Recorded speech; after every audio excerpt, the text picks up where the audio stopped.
Hello friends, today's topic, where would the Sensex reach in the days to come? A report. I am Dr. Bharath Chandra. Purpose of the video is financial education of society.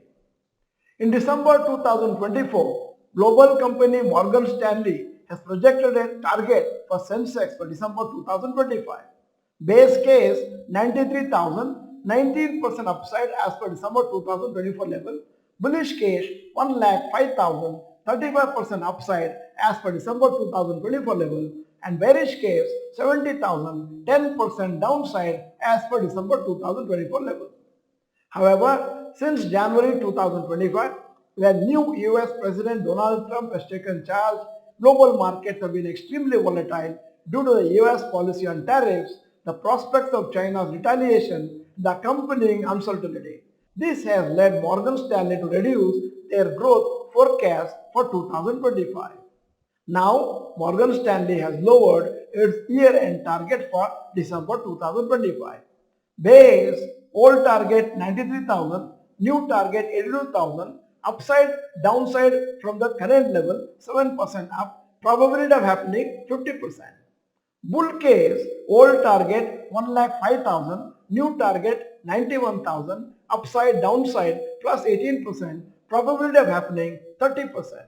Bear case, old target 70,000, new target 63,000, upside, downside from the current level minus 18%, probability happening 20%. Morgan Stanley noted that RBI cutting interest rate and government spending increasing, Indian economy will manage to grow quite well. They continue to be bullish on India but are not ruling out short-term market weaknesses in India. As per Morgan Stanley report, India's macroeconomy is stable and low oil prices would benefit India compared to the slower growth for US and many developed countries. It also believes that majority of tariff news has been announced already and hence they expect smaller surprises with respect to tariff announcements. Morgan Stanley cut its India GDP growth estimates by 0.40% to 6.1% from its earlier forecast of 6.5%. We have to see if all these predictions come true.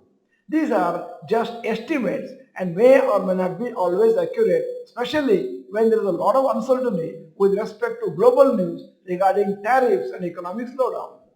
Morgan Stanley is overweight on the following sectors. 1. Financials. 2. Consumer cyclicals such as auto, retail, luxury goods, and is underweight on energy, utilities and healthcare.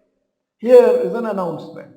Free 2-hour online workshop on mutual funds. To know more details about this workshop, attend a 10 minutes online webinar on 18th April, Friday, holiday at 7:05 p.m.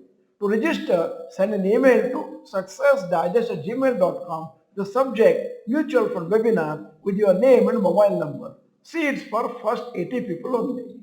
Now continuing the matter of the video, Morgan Stanley said that once the correction comes to an end, it expects Indian markets to likely resume its outperformance compared to other emerging markets in the coming months. Lower inflation in India is a positive factor for the Indian economy. At the end of the video, here is a question. Where do you keep any surplus money which is required after 3 to 6 months? A. Savings account. B. Fixed deposit in bank. C. Debt mutual funds. D. Stock markets. In case you are not the member of this channel, this is the time to subscribe, press the bell icon, send the video to all your friends. The video is good, press the like button. Thank you for watching. Bye bye and all the best.